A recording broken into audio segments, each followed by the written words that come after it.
모든 날의 주인이 되어주시고 또 생명의 근원이 되어주시는 하나님, 오늘도 그 크신 하나님의 사랑과 자비하심 앞에 하루를 저들이 맞이합니다.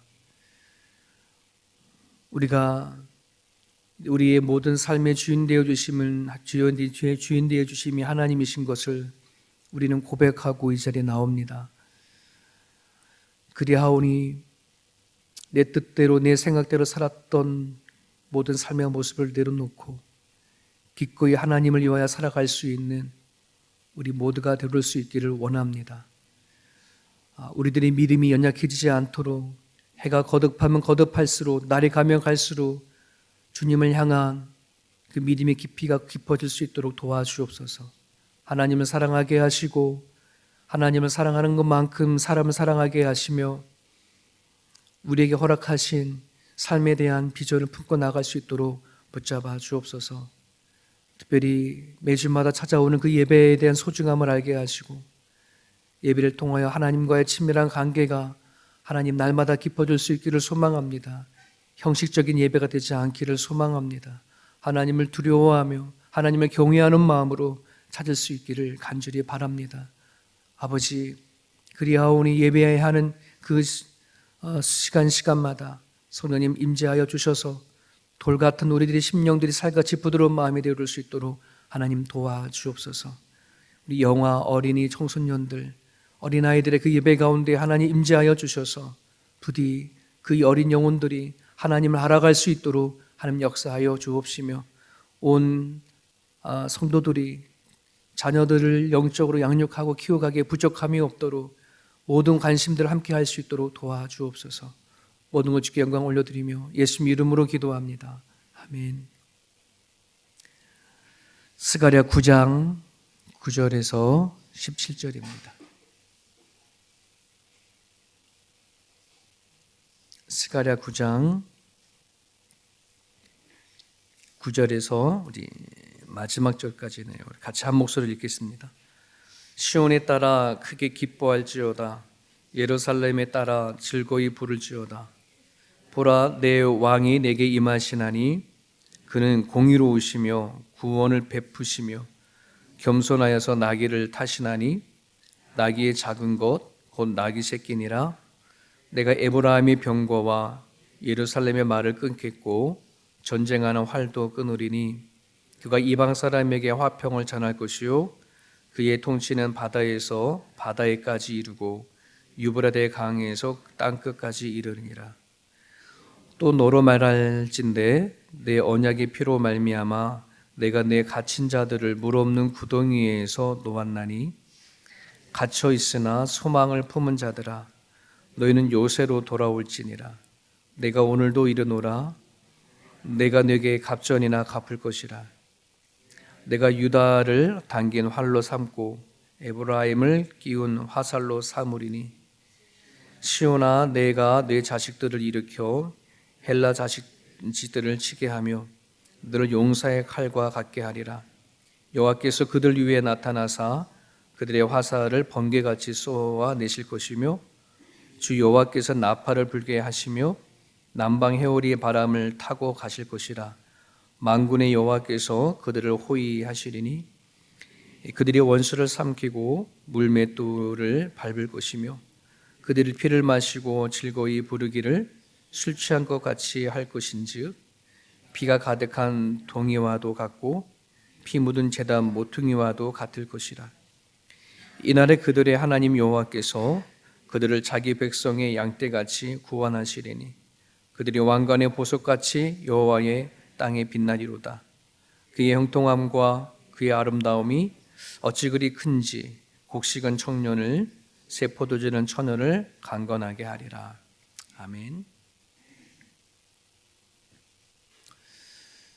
우리는 한국에서도 살아보았고 또 호주에서도 살고 있는 이제 이민자이죠. 근데 우리가 살았던 이 삶의 배경 안에는 다른 어떠한 시대 때보다도 가장 많은 것을 또 누리고 또 많은 것을 가지며 살고 있지 않나 이런 생각을 해보게 됩니다. 근데 그럼에도 불구하고 어느 시대보다도 많은 것을 가지고 누리고 살아가지만 사람과 사람 사이에 세워진 벽이라든지 나라와 나라 사이에 세워지는 장벽들은 점점 더 높아져만 가는 것 같습니다. 더 두꺼워지고 더 높아지는. 아마 사람과 사람 개인 사이에 만들어지는 벽은 뭐 빈부의 격차가 될 수도 있을 거고, 또 소통의 단절 또는 차별, 환경, 여기서 만들어지는 것일 수도 있고, 나라와 나라 사이에 만들어지는 장벽들 안에는 정치적인 이유가 있기도 하고, 또 문화적인 갈등, 민족주의, 여러한 일들이 자꾸 만들어져 가는 것 같아요. 며칠 전의 이야기죠. 그 이스라엘이 그 가자 지구를 공격을 해서 가자 지구가 거의 황폐하게 됐잖아요. 그래서 그 전의 사진과 그 이후 공격을 당한 그 가자 지구의 상황을 이렇게 비교를 해주는데 완전 쑥대밭이 되져 버렸어요. 호화롭고 바닷가에 이렇게 형성된 도시 국가이잖아요. 그 화려했던 도시들이 완전히 황폐하게 돼서 회색빛이 도는 그런 지역에 되어졌는데, 문제는 그 가자 지구에 있는 사람들을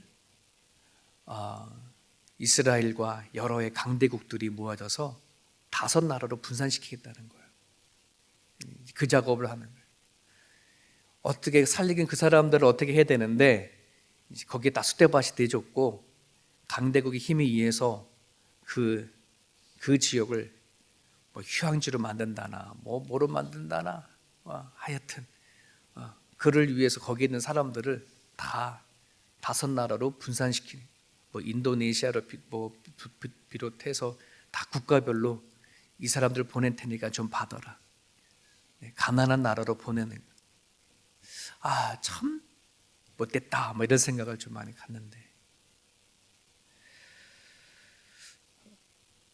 당장이라도 목숨을 소화하기 위해서는 도망치도 살아가야 하는 민족들이 이 땅에도 있고, 그러면서 점점 이 세대는 갈등의 뿌리가 깊어져 가는 것을 보게 됩니다.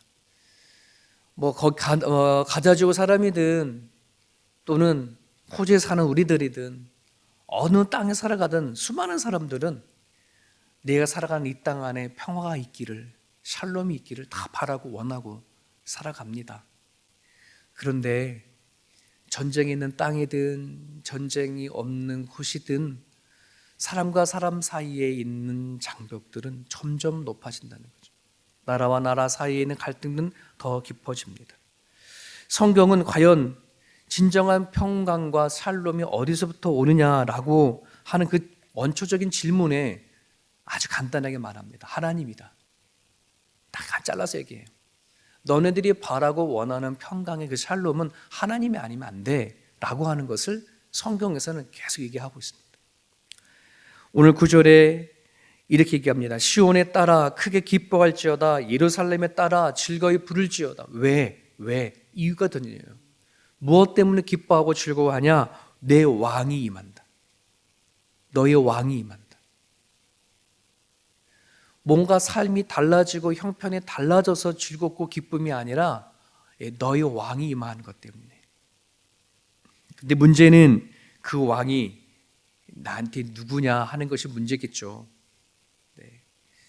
사람들 사이 안에 과연 내 왕은 누구냐? 네. 호주에 사는 우리 이 땅에서는 이 나라의 왕이 누구냐? 네. 그게 문제지.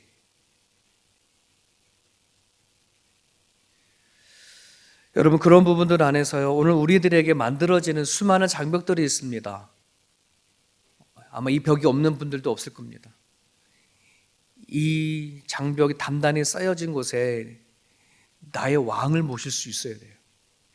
예수님께서 이 땅에 오실 때에 하늘의 왕으로 계셔서 가장 낮은 자리에 왔음에도 불구하고 그 예수님이 임한 그 자리에 막힌 담들이 허물어지는 역사가 있었다고 하지 않습니까? 그런 부분들 안에 오늘 이 땅에 십자가에 못 박혀 돌아가신 예수 그리스도가 내 삶 속에 들어오지 않은 이상은 우리 안에 진정한 평강이 없을 것을 우리는 기억하셨으면 좋겠습니다. 오늘 본문에는 포로에서 귀환한 유다 백성들에게 하나님이 스가랴 선지자를 통해서 하나님이 메시아, 즉 이스라엘 백성들을 다시 회복할 메시아된 예언인, 약속이 담겨져 있는 아주 너무 소중한 메시지가 담겨져 있어요. 그래서 스가랴를 통해 주신 이 메시지를 대로 예수님이 어린 나귀를 타고 입성하시는 그 모습이 담겨져 있는 것처럼, 자, 그런데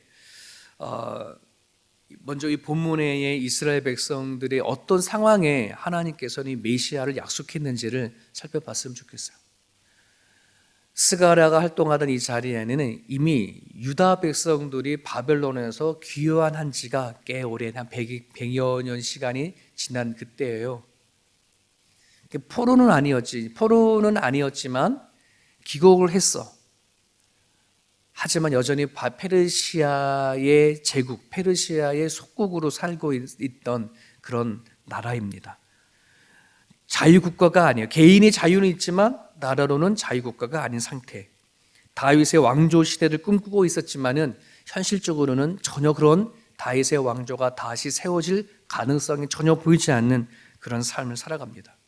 그것뿐만 아니라 주변에 여러의 국가들이 있습니다. 다메섹, 두로, 시돈, 수많은 주변의 국가들이 나름대로 자기의 힘을 확보하기 위해서 전쟁을 하고 있는데, 이스라엘 백성들은 지금 각 포로로 돌아왔으니 자기네들이 국력을 만들 힘이 어디가 있겠습니까?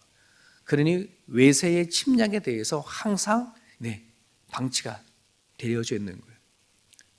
거기서 오는 불안함이 항상 존재를 했습니다.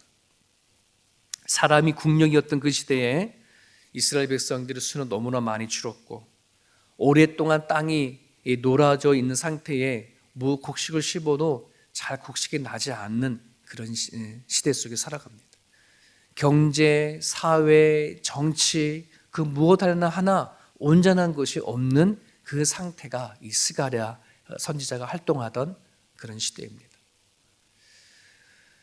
그런 상황 속 안에서도 힘들게 성전을 재건했는데,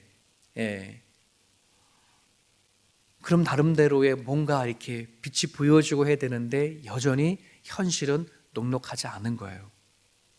그러다 보니 하나님 앞에 드려지는 제사도 이게 형식적인 제사가 되어버리는 거죠.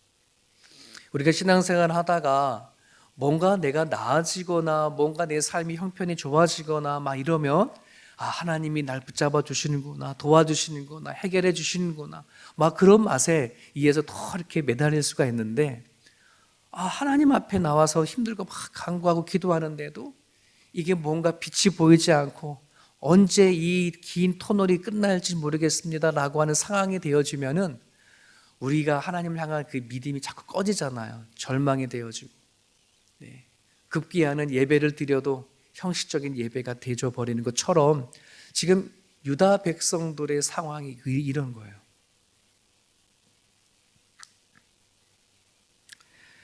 이런 상황 가운데 하나님은 말라기 선지자를 통해서 하신 말씀이 있습니다. 이 시대에 세 선지자가 활동했거든요. 학개, 스가랴, 말라기. 근데 말라기 1장을 보면은 하나님이 말라기 선지자를 통해서 이 당시의 상황을 이렇게 말합니다. 기억 들어보십시오. 내 이름을 멸시하는 제사장들아, 나 만군의 여호와가 너에게 이르기를, 아들은 그 아버지를, 종은 그 주인을 공경하나니 내가 아버지일진데 나를 공경함이 어디 있느냐? 내가 주인일진데 나를 두려워함이 어디 있느냐? 만군의 여호와가 이르노라, 너희가 내 제단 위에 헛되이 불사르지 못하게 하기 위하여 너희 중에 성전 문을 닫을 자가 있었으면 좋겠도다. 내가 너희를 기뻐하지 아니하며 너희가 손으로 드리는 것을 받지도 아니하리라. 이런 말씀입니다. 포로 생활을 하고 돌아와서 정말 힘겹게 성전을 재건을 했어요. 물론 그것도 자기네들이 자원해서 한 것도 아니라 하나님의 선지자를 통해서 야, 너네는 너네 집 오자마자 너네 집 짓기 바쁜데 왜 이 성전을, 황폐한 성전을 가만히 두냐? 재건 좀 해라. 선지자를 통해서 말이 들어가서 그들이 힘들게 재건을 했죠. 그런데 여전히 하나님 그 70년이라고 하는 긴 시간 동안의 포로 생활을 하면서 하나님과의 관계성이 회복이 될 법한데, 돌아와서는 여전히 눈에 보이는 현실 앞에 절망하고 있는 유다 백성들에게 얘기하는 거예요. 너네들이 드려지는 이 제사 안에, 제사는 안 드리는 게 아니야. 예배를 드려. 하지만 그 안에 진심으로 하나님이 어떠한 관계인지, 그렇지 않아도 이스라엘 백성들이 멸망하고 남유다가 멸망한 그 이유는 하나님과의 관계성의 문제인데 이것이 아직 되어지지 않는 거예요. 하나님의 속상한 마음이 가득 찬 겁니다. 야, 어떻게 해야 너와 나와의 이 사이가 이게 회복이 되어줄 수가 있겠냐. 그래서 하나님이 뭐 하겠다는 거예요? 직접 내가 가겠다. 내가 너희 안으로 들어가겠다. 너희 마음으로 들어가겠다. 너네들의 겉으로 아무리 뭐 한다 하더라도 너네는 안 되는구나. 너희들 마음으로 내가 들어가겠다. 이게 메시아의 약속입니다. 10절에 보면은 내가 에브라임의 병거와 예루살렘의 말을 끊겠고 전쟁의 활도 끊어버리겠다. 너네들이 두려워하고 너네들이 무엇을 무서워하고 무엇 때문에 절망에 빠졌는지 내가 너네들 들어가버려 다 끊어버리겠어. 뭐 이런 거예요. 이게 메시아의, 하나님 보내주신 메시아였어요. 그러니 여러분, 오늘 이 메시지는 스가랴 선지자를 통해서 하나님이 주시는 하소연이지만은 오늘 우리는 이 신약 시대를 살아가고 있는 우리들에게는 이 하나님의 메시아의 언약이 이루어진 시대 속에 살아가고 있잖아요. 그죠? 네. 이 메시지는 우리들에게 지금 당장 주시고 있는 메시지예요. 이 약속이기 전에 우리들은 성취된 메시지를 지금 듣고 있단 말이지. 하나님의 임재라고 한다는 것이 모든 것의 해결책입니다. 내가 살아간 절망의 자리이든 내 안에 쌓여진 담이든 나라와 나라 사이에 쌓여진 장벽이든 이걸 해결할 수 있는 것은 오로지 하나님의 임재예요. 왜 우리가 주일 예배 때마다 하나님의 임재를 구하고 내가 기도하고 찬양하고 묵상하는 자리에 하나님 임재를 구하냐면은 그 하나님 임재 없이는 진정한 샬롬이 우리 가운데 있지 않기 때문에 그렇습니다. 그러면 왕이신 메시아가 하나님이 우리 가운데 임재하면 어떤 일이 일어날까요? 네, 스가랴 선지자를 통해서 하나님은 이스라엘 백성들이 이렇게 말합니다. 이스라엘 백성들 향해서 뭐라 하냐? 갇혀 있으나 소망을 품은 자들, 이렇게 얘기를 하고 있어요. 그게 12절이죠. 갇혀 있으나 소망을 품은 자들아 너희는 요새로 돌아올지니라, 이런 말씀이에요. 여러분, 현실적으로는 안 갇혀 있어요. 이들은 왜? 포로의 생활을 귀환했다니까요. 자유인이에요. 그런데 갇혀 있다라고 하나님은 얘기를 하세요. 그리고 그지만 소망을 품었다라고 표현하는데 이 얘기는 이런 뉘앙스가 담겨져 있어요. 너네는 자유인일지 모르지만 아니 너네들이 스스로 만든 감옥 안에, 너네들이 스스로 만든 물이 없는 웅덩이에 빠져 있다, 갇혀 있다, 이 얘기인 거예요. 하지만 야, 너네들 안엔 소망이 있어. 왜? 그들이 하나님을 꿈꿔서가 아니에요. 지금 하나님이 메시아를 보내서 당신이 왕으로 오실 것을 하나님은 아시기에 너네는 그럼에도 소망이 있는 자들이야. 내가 갈 거니까, 이게 담겨져 있는 거예요. 이런 뉘앙스가 담겨져 있어요.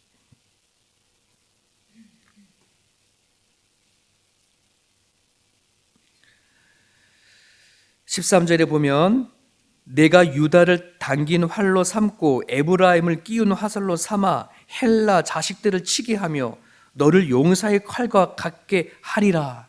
이 말은요, 어떤 거냐면 에브라임과 유다와 에브라임은 그냥 이스라엘 백성이잖아요. 너네들을 내가 유다인이고 에브라임이라고 하는 그 사실 때문에, 내가 너를 선택하는 것 때문에 너희들 자체를 내가 무기로 삼을 거야, 이 얘기인 거예요. 스스로는 갇혀있고 절망에 빠졌고 아무것도 아니하고 무엇이 한가 하나도 풀려되지 아니하는 상황 속에 놓여져 있지만 하나님은 얘기하는 거예요. 너희가 내 자녀인 것 그 자체가 무기야.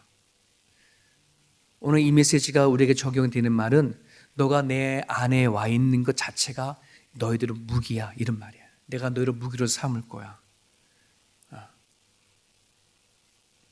여기에 소망이 있는 거죠.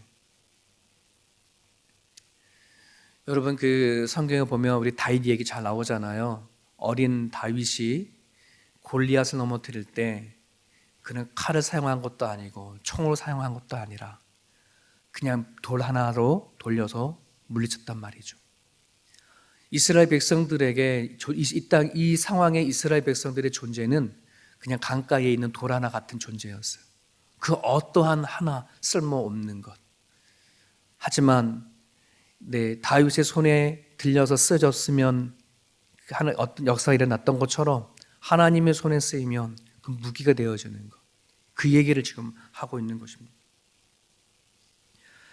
사랑하는 여러분, 언제나 우리가 나 자신을 바라볼 때에 초라하고 아무것도 아닐 수도 있습니다. 또 어떤 누구는 더 반대로 자기 자신을 볼 때 너무나 크게 보거나 너무나 또 위대하게 봐서도 문제인데, 하나님의 임재가 우리 가운데 이루어져야 실제적으로 내 자신을 온전히 볼 수 있고 하나님이 나를 통해서 어떻게 하시는지를 인지가 되어져야 내가 오늘 힘들고 또 절망에 빠진 그 상황 안에서 참된 평강, 샬롬을 만날 수 있다는 사실을 여러분 기억을 하셨으면 좋겠습니다.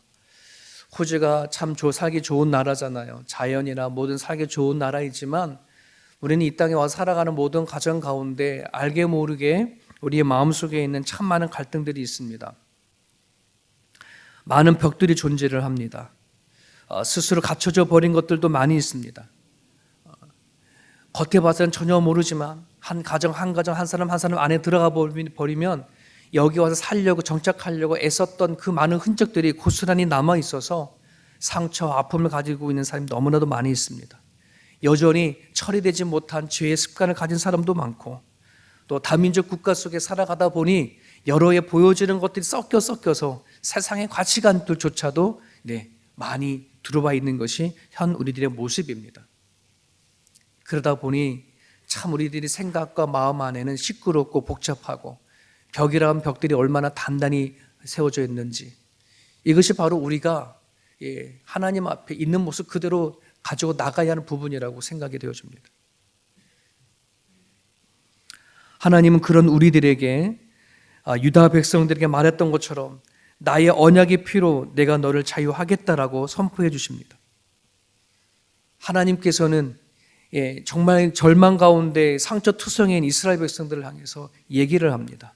17절에 그의 형통함과 그의 아름다움이 어찌 그리 큰지 곡식은 청년을 새 포도주는 처녀를 강건하게 하겠다.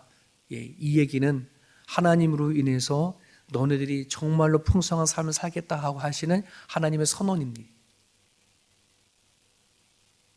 오늘 우리들이 예수 그리스도의 하나님의 임재를 경험하지 아니하게 되면은 우리는 겉은 모르겠습니다. 살아가는 현실의 삶은 모르겠지만 우리들의 마음 안에는 진정한 평강이 세워지지 않을까라고 생각이 되어지는데, 오늘 우리들이 이 땅에 와서 살아가려고 애쓰고 발부동을 치면서 만들어진 수많은 상처와 아픔들, 벽들 안에 주 예수 그리스도 메시아를 모실 수 있기를 바랍니다. 아까 말씀드렸던 것처럼 스가랴 선지자 이 시대 때 사람들은 약속의 말씀을 받았지만 우리에게는 성취된 말씀이 이루어진 겁니다. 이 예수님을 하나님을 통해서 오는 풍성함과 아름다움은 이루어질 것이 아닌 이미 예수님을 통해서 이루어진 사실이라는 사실. 그래서 우리가 그리스도를 우리의 마음에 품을 수 있다면, 임재시킬 수 있다면 기꺼이 내가 붙잡았던 모든 것들을 다 내려놓고 하나님을 붙잡을 수 있을 거라고 믿습니다. 기꺼이 나의 욕심을 내려놓고 내가 잡고 살아왔던 정말 내가 주인이라고 주인 삼은 것들을 내려놓을 수 있는 그것은 예수님이 우리 가운데 임재하여야만 가능할 거라고 믿습니다. 환경과 상황이 나를 절망에 빠뜨리는 것이 아니라 내 안에 메시아가 없는 것이 절망에 빠뜨린다는 사실을 우리가 기억을 하셨으면 좋겠습니다. 그래서 바울이 이 서신을 보면 하나같이 그가 기도했던 것들이 있어요. 교회들별로. 너희들 마음 안에 예수가 항상 계시기를 원한다. 왜 그 예수님 우리 가운데 항상 계셔야 내 안에 진정한 평강과 샬롬이 임할 수 있기 때문에 그렇습니다. 환경에 속지 마시고 내 상황에 속지 마시고 정말 내 안에 예수 그리스도를 왕으로 주인으로 모실 수 있는 그런 저와 여러분의 모습이 되었으면 좋겠습니다. 그래서 이 아침에 기도 제목은 이거입니다. 갇혀 있는 자들에게 소망을 주시는 하나님, 내 스스로 만들어진 그런 웅덩이 같은 것이 있습니다. 그 안으로 예수님을 모실 수 있도록 이 아침에 여러분들이 기도해 주시고, 아직 처리되지 못한 죄의 습관들, 또 아직 우리가 성장하지 못했던 부분들을 주님께 가지고 나아가서 기도하는 그런 아침이 되었으면 좋겠습니다. 주신 말씀 붙잡고 자유롭게 기도하시길 바랍니다.